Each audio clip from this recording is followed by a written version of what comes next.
ईहते भगवानीशो नहि तत्र विसज्जते आत्मलाभेन पूर्णार्थो नावसिदन्ति ये अनुतम. The Supreme Personality Godhead has full in opulence by his own gain, yet he acts as the creator, maintainer, and leader of the metal world. In spite of acting in that way, he never entangled. Hence, devotees who follow in his footsteps are also never entangled. The main point here is entangled.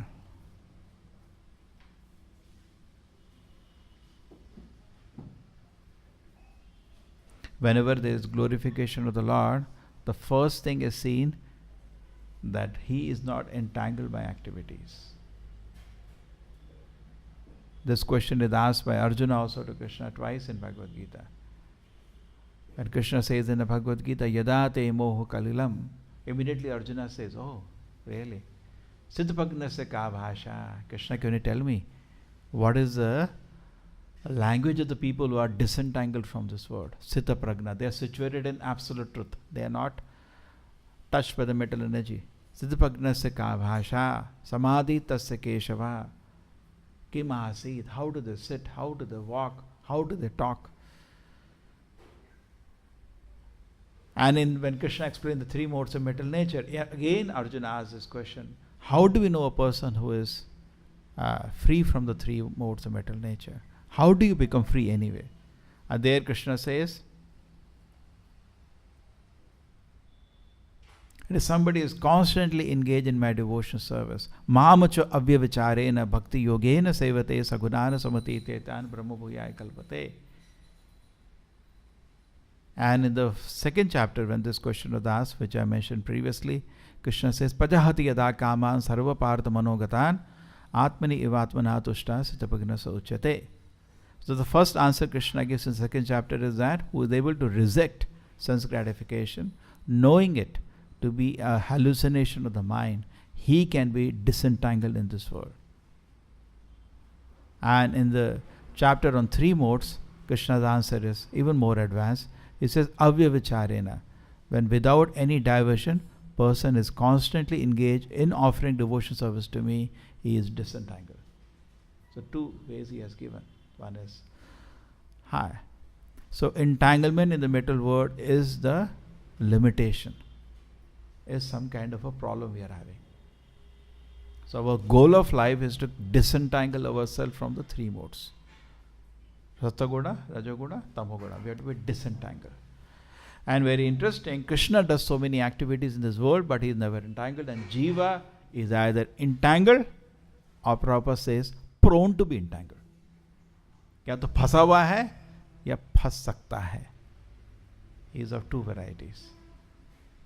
What are the two varieties? Either he is entangled or he is prone to be entangled. Okay? This is the problem of a living entity in this world. But in Krishna consciousness, this doesn't come, as he explained two ways. Prabhupada explains very nicely that our intelligence we have, it is gift from Krishna. That we can know because some people are less intelligent, some people are more intelligent. One of the signs of intelligence is memory. बहुत याद रहता है. मत स्मृति ज्ञानम अपोहनम च. कृष्ण जी देते हैं आपको याद. किसी को कुछ भी याद नहीं रहता. क्या यार, क्या कल कहाँ मिले थे, क्या खाए थे, सब भूल गए. और किस आदमी को पूरा याद रहता है. तो memory is also given by Krishna. Smriti Jnanam Apohanam cha. So Krishna said, Dhyam Pati, Pati. Yagnapati, Dhyam Pati, Pati, Pati. There is one shloka in the first canto of Srimad Bhagavatam that Krishna is the giver of everything including intelligence. He gives intelligence. Shri Radha Govinda ki. Now the intelligence Krishna gives is the intelligence which he has given for devotional service. But we misuse the intelligence and use the intelligence to lord over this world, to control this world. We use this intelligence. That is our foolishness. And in trying to control this world, to lord over the world, we are finished. We are entangled in this world. That's our problem. हमको बुद्धि भगवान ने दी है उनको जानने के लिए. हमको बुद्धि भगवान ने दी है उनकी सेवा करने के लिए. किसी के पास कम बुद्धि है, किसी के पास ज़्यादा बुद्धि है. ठीक है, बुद्धि देने वाले भगवान है. मतलब स्मृति ज्ञानम अपोहनम च, भगवान ही देते हैं. तो लेकिन इस बुद्धि को भगवान की सेवा लगाने की जगह हम क्या सोच रहे हैं? इस बुद्धि को हम सोच रहे हैं कैसे दुनिया को कंट्रोल करें. इसलिए प्रॉपर से this civilization is polished animal civilization. Very nicely, I was reading yesterday, Prabhupada said, anything more than you do agriculture and cow protection is Ugra Karma. Is Ugra Karma. Straight away Ugra Karma. Ugra Karma is unwanted activity. Simply are entangling yourself. The human society is entangled. अभी global warming हो गया, इतना accident हो गया, दिल्ली में इतना pollution हो गया, ये सब entangle हो गया. दो काम भगवान ने दिए थे वैश्य को. ब्राह्मण को तो एक काम दिया था. क्या काम दिया था ब्राह्मण को? ब्राह्मण को था तुम वेद पढ़ो, बस पठन पाठन मेन काम उसका. क्षत्रिय को क्या काम दिया था? तुम एडमिनिस्ट्रेशन करो. ठीक है. वैश्य को क्या काम दिया था? कृषि गोरक्षा वाणिज्य. तुम खेती करो, गाय का रक्षा करो और इन चीज़ों का धंधा करो. कोई दूसरी चीज़ का नहीं. ये नहीं फैक्ट्री में सुई बना दी, सुई का धंधा करे, वो नहीं बोला है. कृषि करो, गोरक्षा करो और उसका धंधा करो. और शूद्र को बोला था ये तीन जो क्लास ऊपर हैं तुम इनकी सेवा करो. ठीक है. और ये चारों जो हैं जन्म से नहीं होते, कर्म से होते हैं. गुण कर्म विभागशः. इतना अच्छा सिस्टम है. इधर आपका इंडस्ट्रीज बनाना, रोड बनाना, हेयर क्राफ्ट बनाना, किधर है ही नहीं, कहीं पे भी है ही नहीं. तो प्रभुपाद जी बोलते हैं उसको ला रहे हो ना, उग्र कर्म ला रहे हो. इससे आप एंटैंगल हो जाओगे. बिकॉज मेटेरियल एनर्जी आपका सेवक नहीं है, वो भगवान का सेवक है. उसको एक्सप्लॉइट करने का कोशिश करोगे, वो आपको स्लैप देगा आके. आप समझ रहे हो? सपोज आप रोड में गए, किसी लड़की का हाथ पकड़ा, सीधा थप्पड़ पड़ेगा. वो आपका सेवक नहीं है, वो किसी का बीवी है, आपका उससे कोई मतलब नहीं है. तो सिमिलरली जो भूदेवी भी है वो भगवान का पत्नी है, आपका पत्नी नहीं है. बट आप सोच रहे हैं मैं एक्सप्लॉइट करेगा, थप्पड़ पड़ता है. थप्पड़ है आपका पॉल्यूशन, थप्पड़ है आपका ग्लोबल वार्मिंग, थप्पड़ है. अभी बहुत तरह के थप्पड़ देखोगे. Metal energy is extremely powerful. देवी एश गणमयी माँ माया दुरतया. आप उसको कंट्रोल नहीं कर सकते, आपके कंट्रोल में नहीं आने वाली. कुछ भी कर लो आपके कंट्रोल में नहीं आएगा, वश में नहीं आने वाली. उसको आप वश में नहीं कर सकते, बिकॉज वो आपका है ही नहीं. It belongs to Krishna. ठीक है. So this is one important principle we learn today. What is that? That we have extra intelligence. Our intelligence depends upon Krishna. And we are misusing the intelligence. इसका दुरुपयोग कर रहे हैं और फंस रहे हैं इस दुनिया में. Because Prabhupada says in the class on Harinama, Hare Krishna मंत्र की क्लास में भी प्रभुपाद जी बोलते हैं कि हम लोग मेटल एनर्जी को एक्सप्लॉइट करना चाह रहे हैं और उसकी कॉम्प्लेक्सिटीज में फंस रहे हैं. इतना कॉम्प्लेक्स है, अंदर जाओगे उतना और कॉम्प्लेक्स है, इतना कि कुछ हल ही नहीं हो रहा उसका. आप साइंटिस्ट भी देख लो. पहले तो सोचो चलो एटम पता चल गया, हो गया एंड. अब कहाँ एंड होगा? उसके नीचे जाओ. आपके प्रोटॉन, न्यूट्रॉन, इलेक्ट्रॉन निकले, उसके नीचे जाओ. क्वार्क्स उसके नीचे. कहाँ तक एंड होगा? इतना कॉम्प्लिकेटेड है. आप उसको कभी भी, एक मजाक है, भौतिक शब्दों की जितना पढ़ोगे उतना कंफ्यूज हो जाते हो। थोड़ा पढ़ो चलता है, लेकिन डीप जाओगे आदमी कंफ्यूज हो जाता है, बिकॉज वो है ही ऐसा, वो भगवान की बुद्धि है। तुम छोटे जीव हो, तुम्हारी बुद्धि के बाहर है, वो तुम्हारी क्षमता में नहीं है। ठीक है। सो जो भक्त लोग हैं हमेशा वो ये सोचते हैं कैसे हम दुनिया के में बंधे हुए हैं, किससे इस बंधने से निकले। भक्त लोग इस दुनिया में सेवा करते हैं, लेकिन दिल में उनको वैराग्य रहता है हमेशा, दिल में भोग की इच्छा नहीं रहती।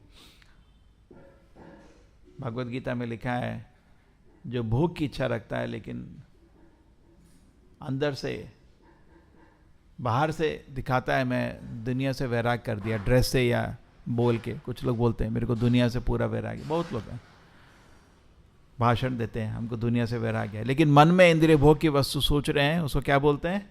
स मिथ्याचारी स उच्यते, उसको मिथ्याचारी बोलते हैं, हिपोक्रेट, पाखंडी बोलते हैं। पाखंडी बहुत ही, इससे बड़ा अपमान नहीं है। तो भक्त पाखंडी नहीं होता, वो दिल से बाहर बहुत एक्टिविटीज कर रहा है, बहुत कुछ कर रहा है, लेकिन दिल से उसको पूर्ण वैराग्य है और उसको मन होता है सब छोड़ के मैं खाली कृष्ण की सेवा करना चाहता हूं। ये भक्त के लक्ष्य है, लेकिन अभी उस स्थिति में है नहीं। ठीक है, अब मन उतना शुद्ध है नहीं, तो किसी तरह कुछ ना कुछ करता रहता है, लेकिन उसके दिल में हमेशा रहता है। प्रभुपाद जी इसके विषय में विदुर का एग्जाम्पल लेते हैं। विदुर जो थे राज्य में अपना सेवा कर रहे थे, लेकिन उनके दिल में सब कुछ छोड़ के भगवान की शरण लेने की बहुत इच्छा थी। फिर क्या हुआ, वहाँ एक कुछ ऐसा इंस्टेंस हुआ, वो हर दिन धृतराष्ट्र को समझा रहे थे, अपनी तरह से ड्यूटी कर रहे थे, भाई इस बेटे को छोड़ दो, इसको राज्य से निकाल दो, तुम्हारा ये राज्य का नाश कर देगा। लेकिन धृतराष्ट्र तो उससे इतना चिपका हुआ था, पुत्र मुंह में फंसा हुआ था, तो क्या करें। तो विदुर, एक दिन उसने विदुर का अपमान भी कर दिया। पहले अपमान नहीं किया था, एक बार बहुत जोर से अपमान कर दिया। जब विदुर ने बोला कि धृतराष्ट्र को इस बेटे से मुक्त हो जाओ भाई, तो दुर्योधन बोला अरे ये दासी पुत्र, इसकी ऐसी हिम्मत है, इसको सड़क में ऐसे डंडों से मारो कि सांस भी ना रहे। जब विदुर ने सुना ये युद्ध कर सकता था, यमराज अपना डंडा निकाल सकते, यमदंड, उसी समय धृतराष्ट्र दुर्योधन सबको खत्म कर सकते थे, महाभारत ही खत्म हो जाता। लेकिन भगवान की लीला वो नहीं छोड़े, वो डिस्टर्ब नहीं करेंगे। एक बार रावण ने भी ऐसी कुछ हिम्मत करी थी, तो यमराज को मन था उसको वहीं मार दें। कुबेर का वो रथ चुराया था और यमराज से भी लड़ना आया था। यमराज का मन था कि एक यमदंड उठाएं, यमदंड से कोई नहीं बच सकता, उसका वहीं भी मृत्यु हो जाता। लेकिन उसमें उन्होंने भी सोचा अरे भगवान राम की लीला नहीं डिस्टर्ब करनी, वो उनको करने दो, उनका काम है। तो सेम ये भी कृष्ण की लीला होने वाला है, अर्जुन का बड़ी बड़ा महिमा होगा, करने दो उसको। उन्होंने छोड़ दिया, और दिल में तो इच्छा थी कृष्ण की पूर्ण शरण ले लेते हैं, चलो इस मूर्ख के पीछे क्यों टाइम बर्बाद करें। अपना धनुष वहीं पर रखा, बाण वहाँ पे रखे, चले गए तीर्थ यात्रा। ऐसा नहीं उनको कि अफसोस हुआ भाई मैं तो राज में बड़े मजे में था, बड़े बड़े कुशन में लेटा हुआ था, अब तो मैं तीर्थ यात्रा में जमीन में लेटूंगा, और राज्य में तो बड़े बड़ा राजभोग मिलता है, ये मिलता है वो मिलता है, अब तो तीर्थ यात्रा में तो कभी कुछ दिन ऐसा खाना भी ना मिले शायद। ठीक है, कोई अफसोस नहीं होगा, बिकॉज मेन चीज़ क्या प्रबलता है, मेरे को कृष्ण का शरण लेना है, चलो ये मूर्ख के पीछे मैं अपना जीवन नहीं बर्बाद करने वाला। तो भक्त को हमेशा दिल में इच्छा रहती है कृष्ण की शरण। ये लक्षण है जो डिसएंटैंगल्ड है। इवन दो दुनिया में बहुत काम कर रहे हैं, जैसे युधिष्ठिर महाराज भी बहुत कुछ कर रहे थे, तरह तरह से। राज्य संभालना आसान काम नहीं है, छोटा काम नहीं है, लाखों करोड़ों लोग को संभालना है। लेकिन जब उनको पता चला कृष्ण इस दुनिया में नहीं है, चल दिया। सिमिलरली परीक्षित महाराज भी इतने बड़े राजा थे, जैसे ही उनको एक दुख की घटना हुई, एक छोटे बच्चे ने उनको श्राप दे दिया, ब्राह्मण के बेटे ने एक छोटे से अपराध के लिए मृत्यु दंड दे दिया। तो उस समय वो भी सोच सकते थे अरे यार मैं तो मजा करना था, अभी अच्छा चल रहा था सब कुछ, बड़ा मजा है, मेरे को दो ही चीज चाहिए दुनिया में। लोगों को क्या चाहिए? धन चाहिए और स्त्री चाहिए, दोनों थी उसके पास, सब है मेरे पास, राज्य है, इतना मेरा मान है इस दुनिया में, और क्या चाहिए दुनिया में? ये चीज नहीं था उनके पास। उनके दिल में कृष्ण की सेवा की बहुत इच्छा थी, पूर्ण रूप से वैराग्य था। चलो एक अवसर मिला, चलो भागवत सुनते हैं। क्योंकि क्या होता है, इन चीज़ों में फंसे फंसे भागवत सुनने का मन होता है, लेकिन अरे ये हो गया, वो हो गया, टाइम उतना मिलता नहीं है। चलो ढंग से चलते हैं, कुछ कृष्ण का स्मरण करते हैं। और वो आके गंगा के किनारे बैठ गए दिल्ली के पास और हस्तिनापुर के पास, और बड़े बड़े संत इकट्ठे हो गए। तो बोला क्या करूं, कृष्ण के बारे में सुनूं ना। पहले उन्होंने ही प्रश्न पूछा, और जब शुकमुनि आए तो उसके बाद पूछे क्या करना है, कृष्ण के बारे में सुने या कुछ और करना है? नहीं, कृष्ण के बारे में सुनो। और मजे से साथ, उनका मन वही था, ऐसा नहीं कि अफसोस, उनके दिल में इतना भी अफसोस नहीं था कि मेरा राज्य छूट गया, नहीं, पूर्ण रूप से वैराग्य था। सो भक्त भी लक्षण दिखाते हैं। किसी के पास, प्रभुपाद जी बोलते हैं, 1 रुपया हो सकता है, टोटली इंटैंगल्ड हो सकता है, उस पैसे से पूरा दिन रात उसके सिक्के को ढूंढ रहा है, पकड़ा हुआ है हाथ में। और किसी के पास पूरा विश्व का राज हो सकता है, टोटली डिटैच हो सकता है सेवा के लिए। बहुत लोगों का ये है कि अरे आश्रम जाएंगे तो आश्रम में कुछ भी नहीं होना चाहिए। वो साधु को देखो, बिल्कुल जमीन में लेटा रहता, कुछ नहीं है उसके पास, नहीं। और ये साधु देखो, दुनिया भर में 108 मंदिर हैं उनके पास, हजारों भक्त उनके पास, लोग जब उतरते हैं उनको रोल्स रॉयस से रिसीव करते हैं। ऐसा होता था अमेरिका में, मर्सिडीज लेके आते थे डिवोटीज लोग। कुछ कुछ जो बड़े सेठ टेम्पल थे, हर टाइम प्रभुपाद जी आते थे लॉस एंजलिस में, हर टाइम मर्सिडीज खरीदते थे। और प्रभुपाद जी गए, मर्सिडीज को एक गृहस्थ खरीद लेता था खुश होके, है ना। नेक्स्ट नया है बिल्कुल व्हीकल, एक दिन यूज होता था, फिर somebody will buy that vehicle as a privilege, some devotee या congregation, जब नेक्स्ट टाइम प्रभुपाद आए फिर नया मर्सिडीज। सो भाई इतने इतने इतने ऐश से, एक बार क्या हुआ कि प्रभुपाद जी को किसी ने पूछा, रिपोर्टर ने, कि ये क्या है, मतलब न्यूज़ पेपर आर्टिकल आए, बिकॉज प्रभुपाद जी को रिसेप्शन छोटा नहीं था, वो दुनिया अलग थी, बहुत बड़ा रिसेप्शन होता था ऑस्ट्रेलिया में, अमेरिका में, यूरोप में। तो स्वामी कम्स रोल्सिंग इन, रोलिंग इन की जगह एक एस, मतलब पन, रोल्सिंग इन, मतलब एक क्या स्वामी है, ऐसे मतलब सेठ मजे कर रहे हैं। और प्रभुपाद जी को इंटरव्यू लेने पहुंच गए, भाई आप तो बड़े रोल्स रॉयस में आते हैं, सुना है। मतलब उनका मन है कि साधु मतलब जमीन में नंगा चढ़ने का। अभी देखो हम कभी गए थे यहाँ, कहाँ देखा ना, वो बेशरम नंगा चढ़ा रहा था रोड में, कार कलर। तो साधु मतलब ऐसा होने का, नंगा चढ़ने का, कुछ नहीं पहने। और ये साधु मतलब रोल्स रॉयस में और पूरे सिल्क के कपड़े पहना हुए। तो प्रभुपाद जी को पूछा ये क्या है, मतलब कैसा आपका? तो प्रभुपाद जी बोले ऐसा है, ये मर्सिडीज भी फिट नहीं है, मैं कृष्णा का एम्बेसडर हूँ, सोने का भी लाएंगे रथ वो भी सफिशिएंट नहीं है, अगर आप कृष्ण को रिसीव करेंगे तो कुछ भी ले आओ वो कम नहीं है। करेक्ट? ये शुद्ध भक्त है, ऑर्डिनरी भक्त को ये इमिटेट नहीं करना चाहिए। हम लोग भी सोचे कहीं जाएं, लोग को पूजा कर रहे हैं, कृष्ण की पूजा कर रहे हैं, नहीं भाई। ऐसा होता है कि अगर आप ट्रांसपेरेंटली जो आपको सेवा हो रही है गुरु कृष्ण को नहीं दे पा रहे हो, गिर जाओगे भक्ति से। कभी कभी लोग आपको आदर करते हैं, लेकिन उसमें टोटल रियलाइजेशन होना चाहिए ये आदर मेरे लिए नहीं है, कृष्ण के लिए है, बिल्कुल पास कर देना चाहिए।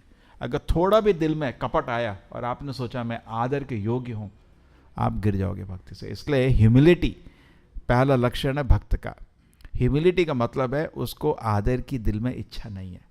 ये नहीं मैं कहीं गया लोग मेरा आदर करें और लोग आदर करें, हाँ ठीक है, थोड़े 10 लोग नमस्कार करें, ठीक है, तब आप भक्ति आपके नष्ट हो गई। भक्त नहीं रहे, आप पाखंडी हो। बिकॉज भक्त कभी भी आदर स्वीकार नहीं करता। भक्त मतलब उसको ये ज्ञान होता है आदर के योग खाली एक व्यक्ति है, कृष्ण, ये मतलब भक्त है। बाकी तो भोगी लोग हैं ना, वो तो यही कर रहे हैं ना। तुम भक्त बन के भी वही पाखंड कर रहे हो क्या? जो भोगी लोग हैं वो आदर मान सम्मान ये सब चाहते हैं दुनिया में, इसलिए जी रहे हैं वो लोग। जो भक्त है क्यों भक्त बनता है, उसको ये समझ आता है कि मैं आदर के योग नहीं हूँ, आदर के योग भगवान है, मैं उनका सेवक हूँ। जब आपको ये दिल में क्रिस्टलाइज्ड हो गया, करोड़ों लोग भी आपकी पूजा करेंगे, आपको कोई फर्क नहीं पड़ेगा। आप करें, प्रभुपाद की कितनी बड़ी बड़ी व्यास पूजा होती थी, कोई फर्क नहीं पड़ता था। वो पूर्ण रूप से उनको दिल में एस्टैब्लिश है कि आदर के योग मैं नहीं हूँ, आदर के योग कृष्ण है। मैं कृष्ण की सेवा में लगा हूँ, इसलिए कृष्ण के बिहाफ में मैं आदर ले रहा हूँ, लेकिन मैं आदर के योग्य नहीं हूँ। ये बहुत क्लियर होना चाहिए। सो एनीवे, अगर थोड़ा भी ये रहेगा आप दुनिया में इंटैंगल हो जाओगे, फंस जाओगे। फिर मान, पूजा, प्रतिष्ठा, ये तीन भक्ति को नष्ट कर देते हैं। फिर एक दिखावा, ड्रामा ज़्यादा दिन चलेगा नहीं, थोड़े दिन चलेगा, फिर उसके बाद आदमी भोग करना शुरू कर देगा। और प्रभुपाद जी बोलते हैं इंद्रिय भोग के लिए आदमी बहुत मेहनत करते हैं। बहुत बारी देखा है मंदिर में सेवा के समय आदमी गुल मिलेगा, कामचोर ढूंढने पे नहीं मिलेगा, पर इंद्रिय भोग की दुनिया में जाता बड़ी मेहनत कर रहा है, क्योंकि इंद्रिय भोग की इच्छा है ना। बहुत लोग हैं जो मंदिर में आते हैं, कभी कभी जब करते हैं, बहुत मेहनत कर रहे हैं, 18 घंटे काम करते हैं। उस आदमी को मंदिर में फुल टाइम डिवोटी बनाओ, 2 घंटा काम नहीं करेगा, बिकॉज इंद्रिय भोग की इच्छा के बिना काम ही नहीं कर सकता आदमी। इंद्रिय भोग आगे दिखेगा तो काम करेगा, नहीं तो हटा दो, काम नहीं कर पाएगा। कह रहे काम नहीं करेगा।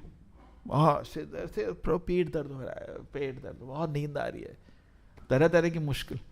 और इंद्रिय भोग आगे रखो, क्योंकि है ही वो जानवर, बहुत जोर से भागेगा इंद्रिय भोग के लिए। कुत्ते को भगाना है तो फेंको एक टॉफी, जोर से भागेगा, क्योंकि हैं ही हम जानवर। कृष्ण की सेवा के लिए हमको कोई उत्साह नहीं। ब्रह्मचारी मतलब हमेशा हेल्दी रहना चाहिए, नहीं तो जाओ हॉस्पिटल में, नहीं पेट दर्द हॉस्पिटल में जाओ। ब्रह्मचारी मतलब फ्रेश और एनर्जेटिक कृष्ण की सेवा के लिए, उसको ब्रह्मचारी बोलते हैं। ब्रह्मचारी ये नहीं पेट दर्द सिर दर्द, तो जाओ हॉस्पिटल में जगह आपके लिए, मंदिर में जगह नहीं। मंदिर में जगह, ब्रह्मचारी मतलब फ्रेश, उत्साह, निश्चय, धैर्य, तत्त कर्म प्रवर्तनात्, इसका मतलब ब्रह्मचारी। मंदिर में डिवोटी मतलब उत्साह, हमेशा एंथुजियास्टिक, निश्चय, कॉन्फिडेंट, मैं कृष्ण की सेवा कर रहा हूँ, कॉन्फिडेंट होना चाहिए, डेफिनेटली मेरे को कृष्ण जी कृपा देंगे। धैर्य, पेशेंट, ऐसा नहीं है एक दिन में मिल जाएगा। तत्त कर्म प्रवर्तनात्, और इसको ध्यान रखते हुए एक एक नियम का ध्यान से पालन करता है। संग त्यागा, संग त्यागा हर दिन बोल के भी लोगों को समझ नहीं आता। संग त्यागा मीन जो लोग कृष्ण की भक्ति में जिनका इंटरेस्ट नहीं है उनको प्लीज नहीं सुनो, संग त्यागा। ग्राम कथा, क्या श्लोक है चेतन महाप्रभु? ग्राम कथा ना, हाँ, देन आगे और कुछ भालो ना। अब सब कुछ उल्टा चल रहा है।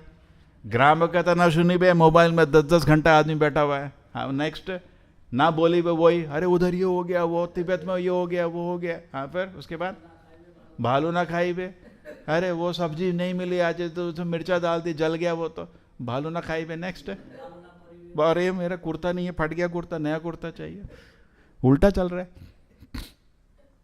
चैतन्य महाप्रभु तो कुछ और बोल के गए थे।